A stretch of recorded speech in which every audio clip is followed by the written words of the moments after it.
Olá malta, bem-vindos a mais um episódio do nosso podcast Espiritualidade Secular. Bom dia, boa tarde, boa noite, conforme seja o caso. Exatamente, e hoje eu e o Francisco temos aqui uma tarefa difícil nas nossas mãos, que é falarmos sobre o eu, que é um contexto que a nível histórico e filosófico tem muitas implicações e nuances que são difíceis de definir. Sim, é um conceito riquíssimo, abordado nas várias culturas do mundo, de maneiras diferentes desde sempre, desde que as pessoas pensam um bocado sobre o que é ser um ser humano. Não é? Exato. E acho que é importante começarmos então por definir alguns conceitos, não é? Do que é que queremos dizer com isto. Sim. Do eu. Sim, sem dúvida, até porque nós, durante este podcast, vamos falar um bocado sobre este conceito de ilusão do eu. E nós, para determinarmos se este é o ilusório, temos de definir que eu é que nós estamos a falar. E isto é um grande problema quando nós vemos estes debates, é que as duas partes, por vezes, não definem, não chegam a um compromisso sobre o que é que querem dizer com este eu, e depois isso influencia completamente a discussão. E por isso, começando pela definição de eu, que eu acho que é o eu que eu vou tentar desconstruir, é aquela noção que no nosso dia-a-dia parece que existe um eu que pensa, existe um pensamento e um pensador, existe um observador e uma observação, que percebe e interage com o mundo. E na minha opinião, esta separação, não é, de observador, observação, de pensador e pensamento não existe. É apenas um espaço onde estes fenómenos acontecem. Portanto, eu não acho que existe aqui um agente que reside aqui no cérebro, na torre de controlo, que vai governando e gerindo as nossas ações. Não tens a experiência de observar os teus pensamentos e observar as tuas ações? É isso que estás a dizer? Não, exato. Essa é a camada que é aí que a meditação é muito útil, que é precisamente nos momentos onde eu não estou a prestar atenção aos meus processos de cognição ou às minhas sensações corporais, de facto essa sensação de eu, em inglês é o sense of self, está muito presente. Sim. Mas quando eu presto um bocadinho mais de atenção e consigo chegar a um nível de concentração maior, é como se essa sensação ou se transforma ou até se dissolve. Ok. Mas pronto, a minha pergunta era mais no sentido de perceber, não é, do que é que estamos a falar, não é? Que é, no meu dia-a-dia, eu tenho, a maior parte do tempo, não é? A sensação e sinto mesmo, não é? Que eu sou o Francisco, não é? Com uma determinada história de vida, uma determinada maneira de ver as coisas e que sou eu que sou um agente no mundo, à parte do mundo, não é? Exato. Esta sensação de há aqui uma coisa individual, única, que eu sinto que sou eu e não são os outros. Ok. Pois, exato. E é importante também falarmos sobre o seguinte, que é esta ideia que nós estamos a falar do eu enquanto fenómeno subjetivo, não estamos a tentar tirar ilações metafísicas ou materialistas sobre a questão que é, mas a nível subjetivo de experiência, a ilusão que nós estamos a tentar ultrapassar é precisamente essa, de que tu és um indivíduo separado do mundo, não é? De que os pensamentos são teus, mas as percepções já não são necessariamente, que esta sala, por exemplo, nós estamos a ver, é separada do que tu defines como eu. E esse é o conceito que nós, se calhar, vamos tentar desconstruir um bocado, porque nem todos os eus são ilusões, nem valem a pena ser desconstruídos. Por exemplo, o teu eu enquanto neurocientista, o teu eu enquanto filho, esses eus não valem a pena, não vale a pena serem desconstruídos. Então temos vários eus, é isso? Exato. Ok. Sim. Temos vários eus. Então não é uma essência, não estás a falar... Na minha opinião, eu diria que não é uma essência. Sim. Okay. Eu acho que a questão do eu é uma conjugação de muitas coisas. Aliás, nós quando pensamos no nosso eu, nós pensamos muito naquela questão de solidez, de permanência, de algo que não se alterna, que é sempre constante. E isso acontece precisamente porque nós não estamos a prestar muita atenção, porque de segundo para segundo, ou até unidades temporais mais pequenas, tudo está constantemente a mudar. As nossas sensações, mesmo se nós formos a nível da biologia, as nossas células... Tudo, o nosso corpo todo, exato. Os nossos átomos... Os nossos átomos, exatamente. Constantemente em fluxo. Exatamente, portanto, nós a nível de... Quando nós pensamos que o eu é uma coisa contínua, isso é ilusório. E aqui, pelo termo de ilusão, eu não quero dizer que não existe, quer dizer que não é aquilo que nós pensamos que é. Ok, então... o que é que eu penso que é essa experiência de continuidade, de ser um certo indivíduo, é isso que tu estás a chamar uma ilusão. Estou a perceber? É esse sentimento de que eu tenho dentro de mim algo que me faz ser eu, e essa coisa não muda ao longo do tempo. Posso mudar de altura, posso mudar de aspecto, mas aquilo que faz eu ser eu não muda. E isso é esse conceito de eu. E então a questão aqui é se todos temos esta experiência. Agora, nós temos esta experiência e isto é realmente uma coisa que existe no sentido materialístico ou metafísico, não sei, ou não é? Porque somos para a metafísica, há um conceito que é a alma, que é exatamente isto que estamos a falar. Não é? Somos para o conceito materialista, ainda não encontrarmos nenhuma parte do cérebro que seja equivalente a isto. Exato. Mas isso não exclui que não possa ser outra organização qualquer. Sim, com certeza. E seja também uma coisa concreta e não... Quer dizer, uma ilusão pode ser uma coisa concreta na mesma, não é? Sim. Portanto, aqui o que está em discussão é se eu percebi bem, e corrige-me se não é? Com certeza. Se esta sensação, experiência que temos de individualidade recai sobre um suporte concreto, ou seja, uma realidade objetiva, enquanto experiência subjetiva é uma realidade objetiva, ou não. Ok. Será isso? Sim, eu diria precisamente que isto que nós achamos que é o eu não é algo concreto, é algo muito difícil de definir. Muita gente define o eu, e eu acho que se calhar é uma observação mais válida, que é definem o eu como consciência, como awareness, como um processo, não é? O nosso eu vejo mais o eu como uma questão de processos, não é? Processos de cognição, de percepções, de várias coisas que depois parecem ter uma unificação a nível de experiência, porque eu agora estou aqui a falar contigo e a minha experiência parece estar unificada, não vejo aqui fragmentos de memória, percepção, parece estar tudo unificado. E portanto eu diria que o que nós temos, que eu estou a tentar argumentar, é esta ideia de que o eu não é aquela coisa fixa que nós muitas vezes achamos que é.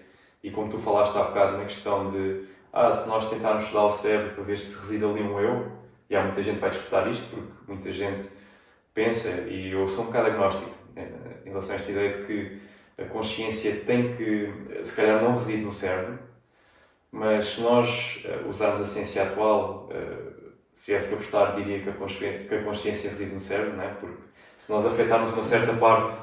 Quer dizer, há quem fale agora de... Não usam o termo consciência, mas eventualmente, se seguirmos as premissas, vai lá dar, que é da cognição incorporada, que é preciso um corpo, não seja um cérebro. Sim. Okay? É preciso todos os mecanismos de captura de informação para desenvolver consciência. Não chega processamento da informação. Pois. Okay? Sim, eu em relação a essa hipótese, eu não sei se é necessário, não é? Obviamente que o corpo, a nível hormonal, não é? E dá vários inputs que são essenciais para o que nós chamamos de consciência. Mas neste precisamente nós poderíamos, se calhar, ser um brain in the vat, ou seja, somos um cérebro, poderíamos ser um cérebro aqui ligado a um aparelhozinho onde está a receber inputs. Portanto, eu não sei se necessitamos de um corpo. Se calhar precisamos, não sei. Sou um bocado agnóstico no que toca a isso, mas aparentemente, com a neurociência atual, nós não conseguimos localizar aquele centro, ou aquele aparente centro onde este eu é criado, não é? Porque se nós formos ver os processos do cérebro, isto é uma conjugação de várias partes que comunicam entre si para gerar estes vários fenómenos. Portanto, conseguir fazer pinpoint e dizer, olha, aquele sítio é que é responsável por criar isto, torna-se muito complicado. Não, e até agora, não é que as pessoas não tenham tentado, ok? As pessoas tentaram, esquartejaram e dividiram cérebros das maneiras possíveis, é verdade, e fizeram essas experiências não é? Daquelas experiências de congelar só metade do cérebro ou de cortar o corpo caloço e ver como é que a personalidade se divide. Yeah. Não é? Quando, por exemplo, só se está a funcionar com um dos lados do cérebro e não o outro. E o que é que isso acontece? É a percepção que desaparece de um lado e a pessoa arranja mecanismos de justificar o que não vê, porque não vê conscientemente, mas a informação pode estar a entrar.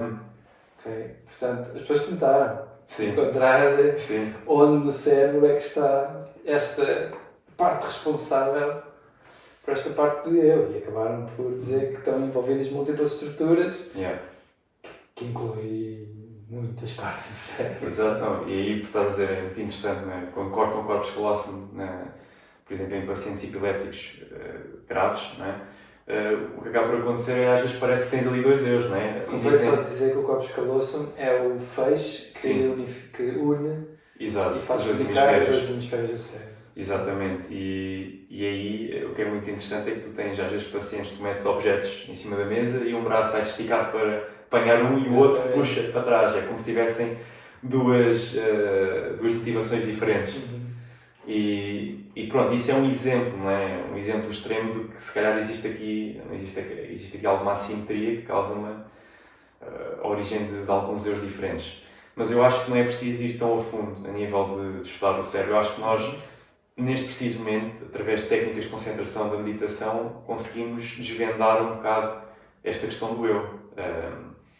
E eu acho que é difícil falarmos sobre o eu sem falarmos um bocado sobre a questão do livre-arbítrio, porque o eu que eu acho que é ilusório é aquela noção de eu que nós somos um agente que, através da nossa força e da nossa força de vontade, governamos o cérebro e controlamos as nossas ações. E, portanto, nós, ao tentarmos construir um bocado de livre-arbítrio, esta noção de eu fica mais enfraquecida. Fica. Especialmente porque esta noção de eu que estamos aqui a falar deve muitíssimo nas várias religiões aos equivalentes à noção de alma. Exato. Não é? E a partir do momento em que, com a ciência moderna, não é? O essencialismo é rejeitado, o determinismo e a causalidade são aceitos como universais, não há espaço para o livre-arbítrio. Pois não. Sim, a malta até que usa. Se a crença é total na causalidade, na causa e efeito, tanto tudo é efeito de uma causa, podemos não compreender as causas, mas seria tudo uma questão de bolas de bilhar, não é? Uma bateu na outra, por isso é que a outra andou. Portanto, há sempre uma razão por trás. Ou seja, quando nós fazemos as nossas escolhas e achamos que estamos a escolher, não estamos a escolher, estamos a tomar a ação que foi, não é? Mas lá está, ninguém sabe se isso é mesmo assim ou não. Claro. Não é? Porque depois há domínios na física moderna em que as coisas já não funcionam dessa maneira. Sim, porque os modelos na física continuam a ser à base de probabilidades, não é? E se agora, se calhar alguém que lá em casa está a pensar, ok, se tudo é pré-determinado, então o que é que existem probabilidades, não é? Exatamente. Não sei, se calhar pode haver um elemento de aleatoriedade, mas há algumas pessoas que justificam, mas o universo pode ser também aleatório, portanto aí eu posso ter livre-arbítrio. Mas não, a aleatoriedade também não te confere livre-arbítrio nesse sentido, porque continuas a não ter controle sobre as tuas ações. Há uma possibilidade da aleatoriedade poder conferir livre-arbítrio, que é na questão de quando tens possibilidades múltiplas, não é? Ao mesmo tempo. Sim. Que são as probabilidades, não é? Antes de tomares a ação, antes de mandares a moeda ao ar, pode ser caras ou coroa, mas na realidade, quando mandas a moeda ao ar, ou é caras ou é coroa. Sim. Não é? Portanto, aí existe a possibilidade de que tu, ao interagires, obrigaste a coisa a ser de certo modo. Ok. Só que depois, o que eu acho é que o eu que tu defines como consciente... A força que mandaste a moeda, por exemplo, só que eu acho que essa força e a intenção que tu tiveste já por si é governada por elementos deterministas, não é? Exatamente. Portanto, aí se calhar é difícil fugir. Este conceito de livre-arbítrio é difícil de defender em certos aspectos. Enquanto cientista, é impossível de defender. Pois. Tens os compatibilistas também, não é? Tens o Daniel Dennett que defende muito essa ideia, mas eu acho que já é um jogo de palavras, uma mudança de semântica, porque ele argumenta que ok, mas o cérebro é teu, portanto, a partir daí, todos os processos que estão a acontecer, como esses processos é o que tu és, então há livre-arbítrio. Mas eu acho que isso já é uma troca de palavras, de semântica diferente, porque o eu que nós achamos que somos é este eu consciente, não é? Ninguém pensa que nós não nos consideramos ser o nosso subconsciente, muitas vezes, não nos identificamos com isso. Para mim, o grande argumento que ainda se mantém que para defender o livre-arbítrio é a nossa experiência de escolha, não é? Sim. E acho que aí é que nos leva também um bocado a esta questão de ilusão que tu falaste. Yeah. Nós achamos que estamos a escolher e sentimos que estamos a escolher. Yeah. Se eu virar à direita, não fui para a esquerda. Eu fui decidir ir para a direita e não para a esquerda. E podia ter ido de uma maneira ou da outra. Yeah. Não é? E nós temos esta experiência todos os dias. Não é? Portanto... Sim, nós achamos que se pudéssemos voltar atrás, poderíamos ter feito alguma coisa diferente. Exato. Mas provavelmente, se tudo se mantiver constante, não. Escolheríamos é a mesma coisa. A mesma coisa, porque a cadeia de eventos que levou àquilo é ridícula e não tens capacidade de ter consciência do que é que foi. Mas o que é que isso... Pronto, já estamos a entrar então pelo tópico do livre-arbítrio, que isso tem implicações imensas, não é? Imensas, sim. Para a moralidade, então um criminoso não é criminoso, uma pessoa não ética é assim porque pronto, não podia ser de outra maneira, deixamos que as coisas aconteçam, não é? Porque o esforço, o bem e o mal, o que é que acontece ao bem e ao mal, não é? Portanto, isto aqui é questões muito profundas que já não têm a ver com o eu. Não, isso são questões que temos que abordar no podcast, porque é de facto muito longo, mas eu só queria tocar um bocado nesta questão de livre-arbítrio, porque se tu desconstruires o livre-arbítrio, este agente, não é? Este agente que tem controle sobre as coisas, esta noção do eu que nós estamos a tentar desconstruir cai um bocadinho. E acho que também existe uma analogia boa para perceber um bocado isto do eu, que é aquele triângulo de Canisa, aquela ilusão, que é uma figura que tem si uns traços geométricos e depois existe um espaço em branco que o nosso cérebro cria um triângulo ali, mete-se um triângulo na imagem. Que são três triângulos justapostos que fazem um quarto triângulo no meio. Não é? Exatamente. E nós depois até podemos meter um link para as pessoas verem. Mas o que acontece aí, que eu acho que é um bocado o processo de construção do eu, que também é um bocado falado com o Bruce Hood, que escreveu um livro que também podemos deixar, que é The Illusion of Self, How Social Identity Creates Itself, algo assim do género. Onde ele aborda esta questão, a questão de que o nosso cérebro, quando não compreende algo ou quando tenta criar uma referência, enche os espaços vazios. Tal como no nosso campo visual, o nosso cérebro enche aquele espaço vazio como um triângulo, para adicionar alguma consistência ao que nós estamos a ver. O eu pode ser uma construção com esse propósito também, com essa função de servir como referência para... o eu é essencial para nós construirmos sociedades, para termos, para nós enquanto primatas, quase macacos, conseguirmos criar ligações sociais, ter ordem na sociedade, termos referência, porque senão era tudo muito caótico.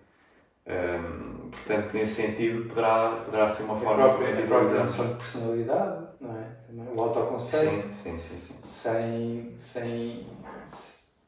Sem isso bem formado, digamos, e bem desenvolvido, a pessoa é doente, não é? Nesta sociedade nós chamamos que as pessoas têm problemas nisso, não é? Não conseguem socializar, não conseguem fazer a vida deles.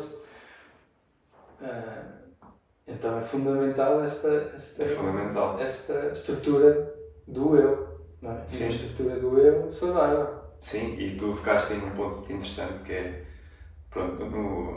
na tradição budista tens o conceito anatta, não é? Que é a ideia do não-eu, do non-self. Não existe um self. Mas isto muitas vezes é promovido, na iluminação é promovido como um conceito positivo, não é? Que é aquela ideia de que a nossa separação com o mundo desvanece e perdemos aquela noção de identidade que tínhamos antes, do eu.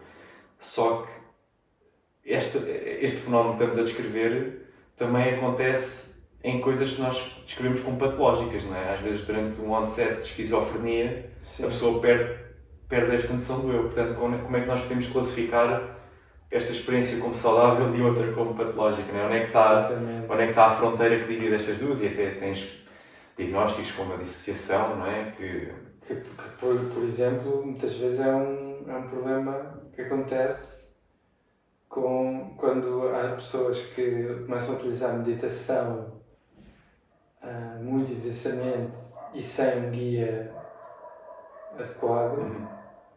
entram neste problema de despersonalização e de distanciamento e queixa. Existem registros na literatura de pessoas dizerem mas eu agora não sei se amo a minha mulher já. Pois. Porque eu ou a minha mulher é a mesma coisa. Ela cair ao chão, cair eu é igual, portanto eu vou deixá-la cair, ou quando eu cair não vou esperar que ela me ajude, não é? E então a pessoa começa, não fica angustiada porque, não é? Desenvolveu umas estruturas, não sei, de distanciamento, mas deixa de usufruir da vida, não é? Claro. A vida deixa de ter cor e deixa de ser divertida. Portanto, este eu também é fundamental para desfrutar, não é? Para desfrutar das coisas que vão acontecendo, sejam escolhidas ou não. É ali um equilíbrio tenue, porque é precisamente esse eu, não é? O eu, nós podemos argumentar que é um produto do pensamento. Se nós não pensássemos, provavelmente não iríamos ter este eu, não é? Porque o nosso cérebro sente uma necessidade de criar narrativas, não é? Como a personagem principal, eu faço isto, eu faço aquilo, estou a fazer aquilo, sei lá o quê. E às vezes a narrativa que nós construímos acaba por criar também muito sofrimento, não é? O pensamento muitas vezes leva ao sofrimento. Quem não pensa não sofre, em teoria. Sente dor, mas não sofre, porque o sofrimento já é uma camada diferente de sensação. Uma coisa é dor, outra coisa é sofrimento. Sim, e também é, para mim, nessa experiência, muitas vezes, na tradição ayurvédica, não é? Dos Vedas, sim. Eles também falam desta, não é? Eles dividem a mente, que nós chamamos de mente, e a psique, num sistema muito sofisticado, em com várias partes, e que há a parte mais, digamos, basilar, que é tal esta consciência alargada, que é a consciência da natureza, que é o existir original, numa linguagem cristã, ou judaico-cristã, seria a consciência de Deus, não é? Sim. Sentir diretamente como sendo Deus. Pois. E aqui eu gosto da visão que o Spinoza traz, que é que natureza e Deus são sinónimos e, portanto, tudo é Deus, Deus é o que existe. E, portanto, eu acho que estes védicos falavam de entrar num nível de consciência em que esta realização intelectual de Spinoza é sentida na pele. Pois. Em que a pessoa sente mesmo parte de um contínuo. Sim. Em que deixa de experienciar o eu. Exato. Sim, eu diria que isso é uma versão saudável desta experiência de dissolução do eu. Temporária, exato. E eu até argumento, não é? Muitas vezes, na questão do marketing e no sensacionalismo, existe aquela questão de os yogis, há um yogi que desde os 20 anos que não tem esta noção de eu. Eu não sei até que ponto, eu não acredito muito necessariamente que alguém tenha conseguido suster essa sensação de ausência do eu durante períodos muito prolongados. É como tu dizes, é uma questão de ali num pequeno espaço de tempo sentires. Até porque, pronto, como tu dizes, quando é sentido dessa forma, tem benefícios muito grandes, não é? Porque às vezes é importante nós termos um descanso da narrativa, deixarmos de nos identificar com tudo e mais alguma coisa. É um descanso que às vezes a nossa mente precisa. E até há uma frase interessante que eu achei muito gira do Jim Carrey, que é, pronto, o conceito funciona em inglês, mas eu vou traduzir um bocado, que ele diz que a depression é um deep rest, portanto um descanso profundo da personagem que tem estado a atuar. Exatamente, há agora tentar explicar a depressão nas sociedades modernas, não é? Que parece ser um fenómeno só de sociedades ricas e desenvolvidas. Okay? Portanto, quando nas sociedades mais pobres e tal, as pessoas vão-se abaixo, mas no dia a seguir têm que ir à luta, porque senão morrem. Não é? Portanto, há quem veja a depressão nas sociedades ricas e desenvolvidas como uma estratégia adaptativa, ou seja, é mesmo uma maneira de dizer do corpo e da mente do ser a reagir a um mal-estar tão profundo que a melhor maneira é parar e refletir. Nem que seja, pois os mecanismos de reflexão não são os melhores, obviamente, porque são circulares e redundantes. Mas pronto, que esta depressão é exatamente isso. Obrigar a pessoa a parar de ser quem é. Sim. Exato. E aí está. Um ataque ao eu. Fazer ali um reset. E muitas vezes fala-se na experiência psicadélica também da morte do ego, da morte do eu, não é? Sim. E muitas vezes é descrita na literatura como algo muito benéfico, não é? Porque parece haver ali um reshaping, um remodeling. Sim, exato. E voltamos aqui a este conceito dos yogis, não é? Daquela consciência fundamental que está em todas as coisas, que é a consciência da realidade em si. Sim. E na experiência psicadélica é uma maneira de acessar isso sem esforço, não é? Basicamente tomando uma substância, se a coisa correr bem, há um vislumbre disso, não é? Mas pronto, depois o efeito passa muito rapidamente. Quando se houver essa experiência através de uma prática consistente e regular, a influência é muito mais profunda da experiência. Sim, sem dúvida, é mais sustentada, não é? Até porque às vezes termos esta experiência sem alguma preparação também poderá ser contraprodutiva, não é? Às vezes é melhor ter uma prática mais sustentada. E pronto, existem técnicas meditativas, existem tradições que são melhores do que outras para este tipo de observações. E isto toca um bocado naquele tópico que falámos no podcast do não dualismo e do dualismo, não é? Exatamente. Vamos outra vez cair nessa discussão se há ou não é? Os monistas que acreditam, não é? Estilo Spinoza, em que só há uma coisa, só há uma realidade, só há uma substância. E os dualistas que dizem que não, há um observador e um objeto sempre. Pois. E nós, e falares nisso do observador, do sujeito e do observador e da observação, um exercício que se pode sempre fazer é, estamos a observar alguma coisa, por exemplo, estou a olhar para este microfone agora e posso fazer a pergunta, quem é que está a observar este microfone? Certo. Muitas pessoas, ao fazerem esta pergunta inicialmente, o cérebro vai entrar em convulsão, isto é, vai fazer aqui uns... A resposta é, sou eu. Sou eu, exato. E onde é que está esse eu? Né? E depois, às vezes, através destas perguntas, ajuda um bocado a desconstruir lentamente. Sim. Ir fazendo lentamente, não vale a pena entrar aqui em Pois, tentar muito rápido, porque é frustrante também. Eu próprio já fui, no início, quando comecei a praticar mais este tipo de meditação, a pessoa tem que fazer isto devagarinho porque é frustrante. Sim, exatamente. E há maneiras mais suaves de entrar nisso. Mas, por exemplo, não é no Zen, eles não são nada cuidadosos, é logo... Sim, põe, metem logo ali uns riddles, podem pôr aí logo uma questão dessas de... Quem sou eu? Pois é, mas quem é o quê? É o quê, mas o quando? E pronto, complica, não é? Muito rapidamente. Sim, complica, não. A tradição Zen é conhecida sem dúvida pelas suas perguntas interessantes, não é? Porque é que o limão caiu da laranjeira? Coisas assim que a pessoa fica, pá, o que é que isto quer dizer? Não é? Mas pronto, no que toca a esta odisseia de autodescoberta, de estudar o eu, a minha recomendação mesmo é ir devagar e não tomar nada como ok, nós estamos a falar sobre isto eu ser ilusão, mas eu não quero que as pessoas acreditem só por acreditarem, experimentem e vejam se isso se aplica à experiência subjetiva delas próprias. Claro, porque muitas pessoas acreditam na alma. Não é? E não há nada que prove que a alma não existe. Não é?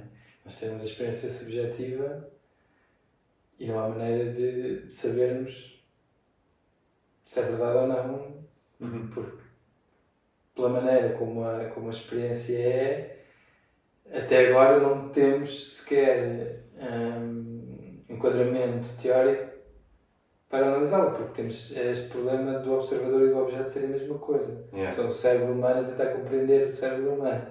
Não é?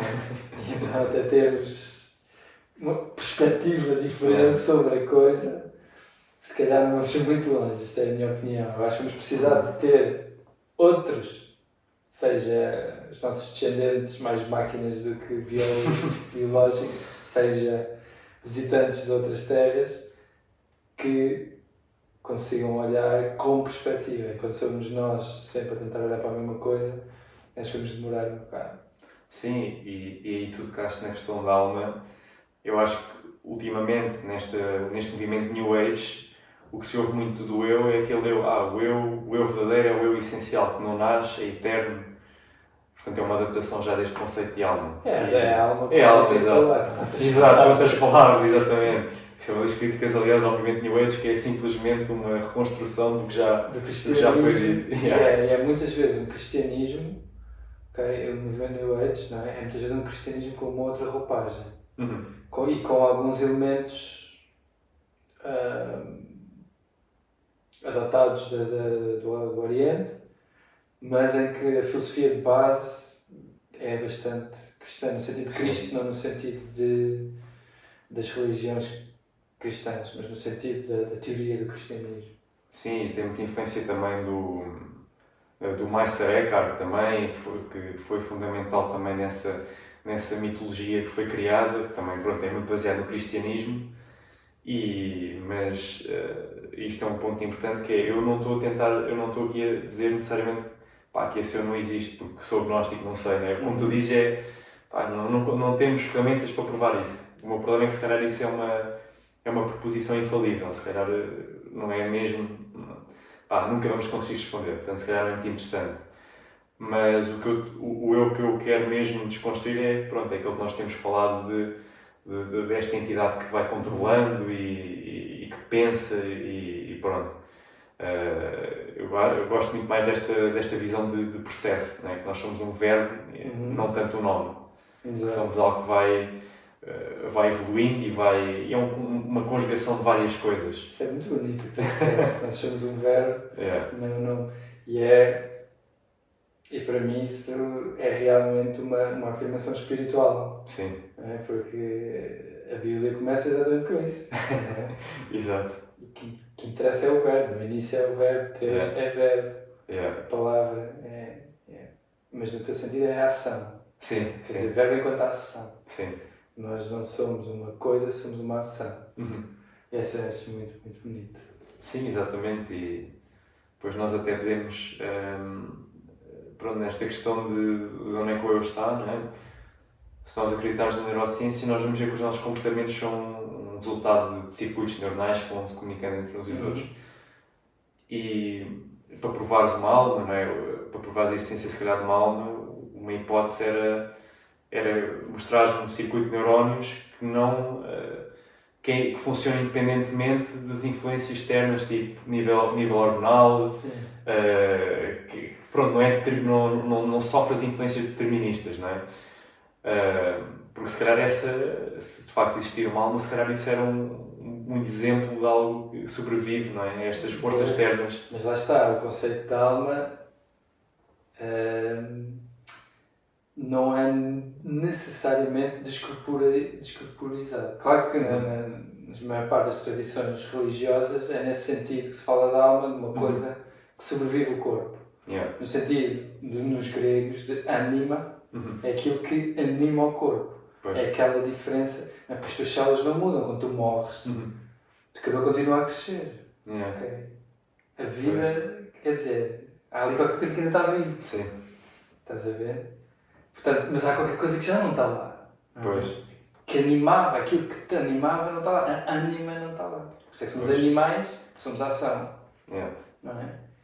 E esse conceito da alma, indissociável do corpo, que aí seria quando a alma morre, o corpo morre. Okay? Pois. É ao contrário. E pronto. E aí complica muito. Não é? Fica sai da limitação da nossa ciência. E voltando à questão da consciência estar localizada no cérebro ou não, há estudos muito interessantes, especialmente um cientista de emoções e editor que trouxe para a frente este conceito de cognição incorporada, ou seja, cognição no corpo, que é o Jan Panksepp. O primeiro nome dele, não tenho certeza se está certo, mas Panksepp é o nome dele. E é muito interessante nesse sentido de ver que o corpo é necessário para a cognição. Pois. Não é? E para mim, temos montes de exemplos disso, é o nosso sistema digital, em que a própria palavra revela de onde é que ele vem. Dígitos. Yeah. É dos dedos. Yeah. Não é? Tipo, os nossos sistemas são decimais, porquê? Porque não usamos sistemas hexa, Pois. que se calhar matematicamente são melhores. Sim. Mas não. A nossa cabeça Sempre os 10 compreende dedos. bem Yeah. grupos de 5, grupos de 10. Yeah. Não é? E daí, nesse sentido, também que o corpo tem uma influência enorme na cognição. Yeah. Vai ser super interessante, é fantástico. Pronto, e isso aí o que estás a falar é um apelo também, porque é um apelo à ciência atual que tens muitos, na área das neurociências, das ciências cognitivas, que existe um apelo a tornarmos a área mais interdisciplinar, com a antropologia e a sociologia também entrarem para lá e conseguirmos criar aqui, tentarmos cobrir os ângulos todos. Exatamente. E é uma experiência de pensamento, agora não me estou a lembrar do nome do filósofo, depois meto nos comentários, gostava também de discutir contigo, que é sobre a ideia de continuidade. E, portanto, isto é no futuro, nós queremos uma máquina de teletransporte para Marte. E tu, para ires para Marte, tens aqui um portal, não é? Um portal na Terra, e tens um portal em Marte. Sim. E como é que tu és teletransportado? Eles copiam o teu ADN, copiam as tuas memórias, blá blá blá, porque a tua cópia vai ser criada aqui. Download, upload. Exato, download, upload. Mas o que acontece? Para esta cópia sair, para esta cópia existir aqui, esta aqui tem que ser destruída. Não é? Exato. Mas há aqui um caveat, que é o seguinte, que é, esta cópia só é destruída se a cópia daqui for parecer normal durante 10 segundos. Portanto, vai haver um espaço de tempo onde as duas vão estar ativas. A partir do momento que esta é destruída, tu consideras esta pessoa aqui como o teu eu? Tipo, és tu? És exatamente a mesma pessoa ou é já outra cena à parte? Pois. Até o mesmo, a nível molecular, é exatamente igual, as mesmas memórias, tudo igual. Tudo igual. Portanto, eu penso que a experiência subjetiva seria que sim, sou eu ainda. Não é? Okay. Sou só transportado. Yeah. Há um custo de transporte, há como é que se diz? Aquilo que sai pelo tubo de escape, eu não quero pensar nisso, não é? Como com os carros. Andamos com o carro, vamos a lixar para o que é que isso está a custar, não é? De uma maneira maior. E aí era a mesma coisa, mas matar um ser humano. Porque sempre que transportas, matas-te. Não é? Portanto, é complicado, mas parece que a experiência subjetiva seria, claro, porque tens as tuas memórias e é isso que te dá a experiência subjetiva de eu, esta sensação de eu. É a familiaridade com o corpo, penso, não é? E as memórias e os processos cognitivos. Só há aqui uma... Portanto, esta familiaridade com o corpo, para mim, é uma coisa que também podemos fazer uma experiência dessas, que é, por exemplo, se te trocarem de corpo, se ainda achas que és tu, ou se achas que és agora uma mistura de ti e de outra pessoa, ou seja, uma terceira pessoa, não nem o outro. Não é? Teoricamente, isso não seria possível, não é? Uma tecnologia qualquer para tirar configuração de um cérebro, pôr a configuração de outro cérebro e dar o outro corpo diferente. Não é? Aí, ou então, não, então só transferir as tuas memórias e a tua. Não é? E ter um corpo diferente. Pois lá está, se tu acreditares no conceito de alma, se calhar já vais dizer, ok, isto não é igual a isto aqui, não é? O que acontece? Como é que a alma se transfere, não é? Pois, não, mas aí podias trocar as almas. Se houvesse exatamente é isso que eu estou a dizer, se houvesse uma coisa que tu pudesses trocar, eu acredito que não, que nem sequer podes trocar, porque a maneira como o teu cérebro está moldado tem a ver com o teu corpo. Okay? Está intimamente dependente do que o teu corpo faz, de qual é a tua sensibilidade à temperatura, qual é a tua sensibilidade à dor, que é ligeiramente diferente para todos, não é? Dentro dos limites normais, e isso tudo vai influenciar a configuração única que é o teu cérebro. Portanto, nunca daria para trocar de corpo. Mas se calhar tem falta de imaginação. Não, mas isso, há muita gente, quando eu apresento este problema, este thought experiment, que ficam, não, isto aqui não sou, isto é um clone meu, não é a mesma pessoa, mas no entanto a nível molecular de pensamento é tudo a mesma cena. Exatamente. Portanto, há aqui algo, eu acho que isto faz parte, esta parte de nós que acha estranho, que considera este sujeito aqui não ser o que nós somos, é se calhar aquela parte do nosso cérebro que também acaba por ser vítima desta noção do eu que nós apresentámos anteriormente. Que necessita sempre, que estranha um bocado esta noção de eu enquanto processo. Sim. É realmente, é estranho. É estranho. Essa mesmo é a palavra. Mas pronto, acho que abordámos aqui. Acho que só nos faltou, acho que referir uma coisa, que é o Descartes, não é? O cartesianismo. O cartesianismo de Descartes, sim. Sim, que é... ele encontra o eu num processo cognitivo. Se eu estou a pensar, é porque existe, não é? Sim, exato. No Descartes existe o pensador e o pensamento, sim, que existe aquela entidade, vamos assim dizer, metafísica que está por cima, não é? Que está por cima dos processos que estão a acontecer. E exato, e quando Descartes disse penso logo existe,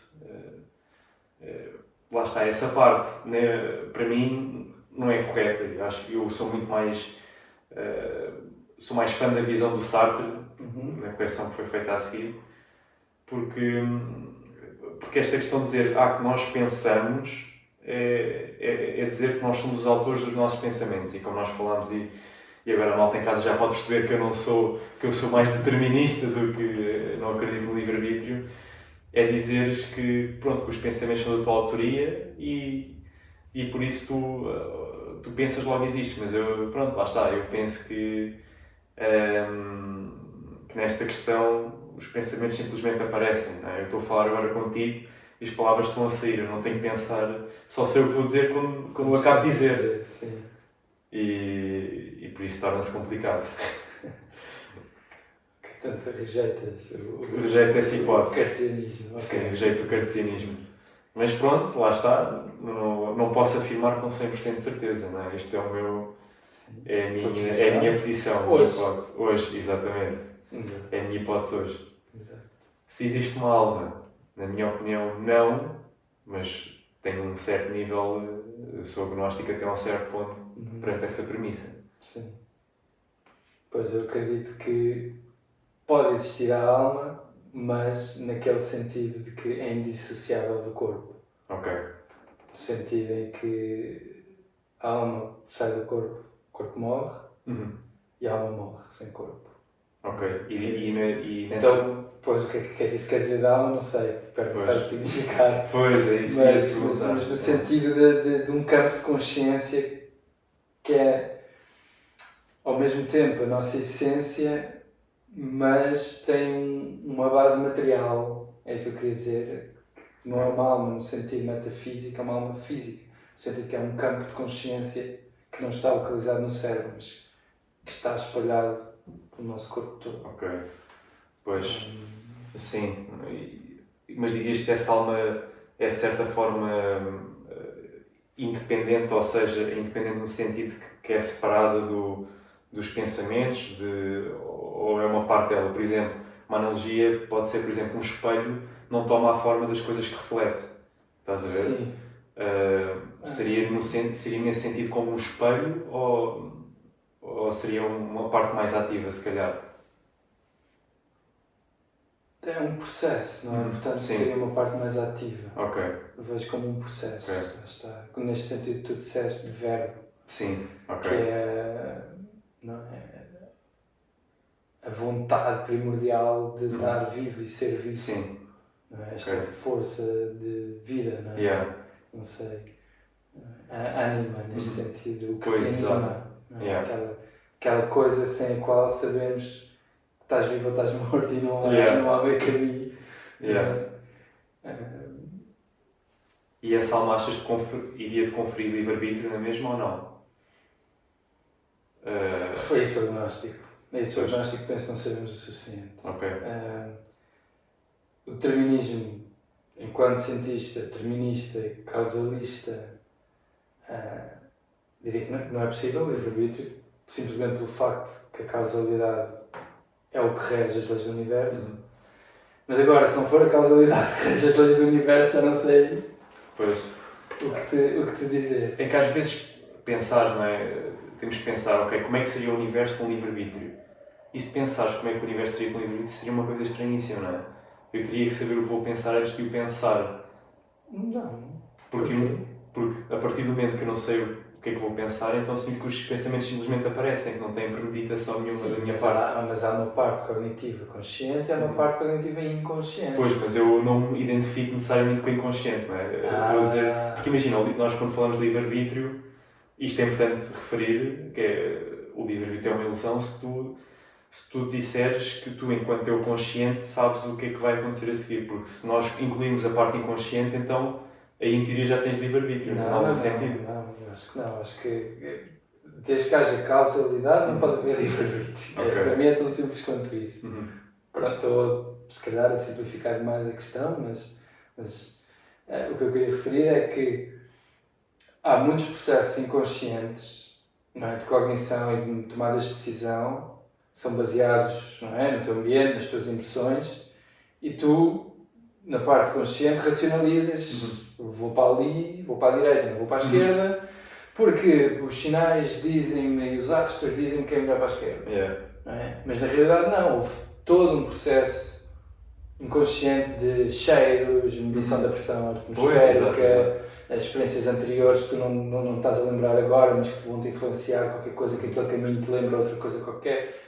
Toda esta junção destas informações todas vai produzir uma decisão e tu não vais ter acesso ao processo todo de formação de decisão. Nem pensar. Quando ele entra na tua parte consciente, tu racionalizas.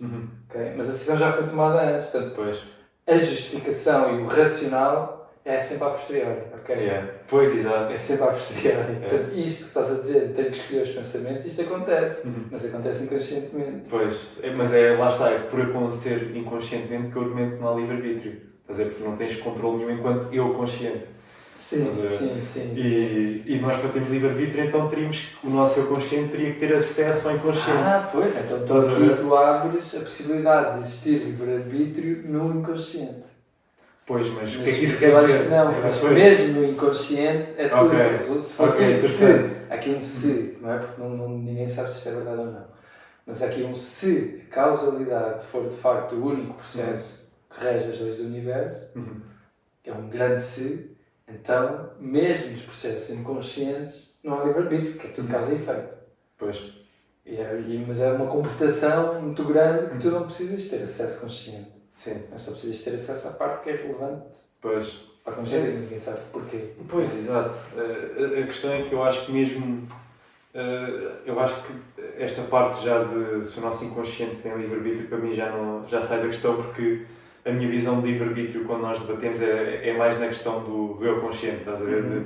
No sentido de se nós, enquanto eu consciente, sabemos ou conseguimos explicar ou temos controle sobre as nossas decisões. E aí, como tu disseste muito bem, existe uma panóplia de cascatas que esquece, não? Sim, não sabemos. Mas que eu incluo naquele sentido de ânima que eu estava a falar. É o que rege esses processos que é essa ânima. Ok. Interessante. Sem dúvida. Pronto, é mesmo. Mas para hoje tenho medo de cair no essencialismo. É assim, tudo que nós estamos a falar, estamos a caminhar numa linha muito ténue, não é? Estamos aqui entre fronteiras a bater temas complicados. Mas é fantástico quando nós tentamos explicar o comportamento, até com perguntas simples. Por exemplo, peço-te para pensar num filme. Diz-me um filme que te vem à cabeça, e tu vais-me dizer um filme. E depois eu vou-te perguntar, porque é que pensaste nesse filme? Tu vais dar uma explicação, mas é a posteriori, já não é relacionada com a origem daquele pensamento. Exatamente. E é precisamente essa a batalha que se nós tentarmos dizer, ok, não, eu sei porque é que eu disse isto, vamos perder sempre. Sim. E pronto, e isso está muito ligado a esta noção do eu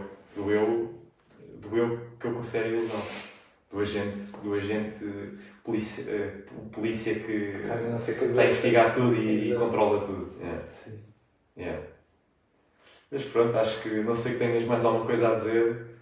Acho que há muito mais. Hoje acho que estamos. Nós, se calhar, temos de tocar nisto outra vez.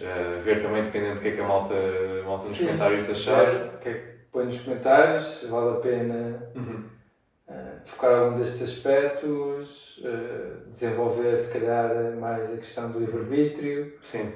Ou outra qualquer, ou do consciente versus consciente, dos processos, não é? Cognitivos e emocionais, que até há muito tempo estavam separados e agora começa-se a ver que não se podem separar. Digam-nos, ponham nos comentários se tiverem interesse. Sim, e se acharem isto tudo muito confuso também, por favor, digam, exato, porque... Muita viagem na maionese. Exato, pá, porque de facto é difícil. Eu aqui a tentar falar sobre... Pronto, são conceitos que às vezes na minha cabeça fazem sentido, mas quando tento articular às vezes pode ser um bocado confuso, né? Porque nós estamos a usar, nós através da linguagem estamos a falar sobre... A linguagem é a barreira, muitas vezes, para nós conseguirmos construir este eu, porque tudo o que nós dizemos, eu faço isto, eu faço aquilo, tem tudo pronomes que nos direcionam para a essência deste eu. Portanto, nós estamos a usar uma linguagem que é inimiga do que nós estamos a tentar mostrar. Sim. Portanto, pronto, é difícil, mas pronto, os vossos comentários e feedback são essenciais. E é assim. Até à próxima. Até à próxima. Vá, malta. Um abraço.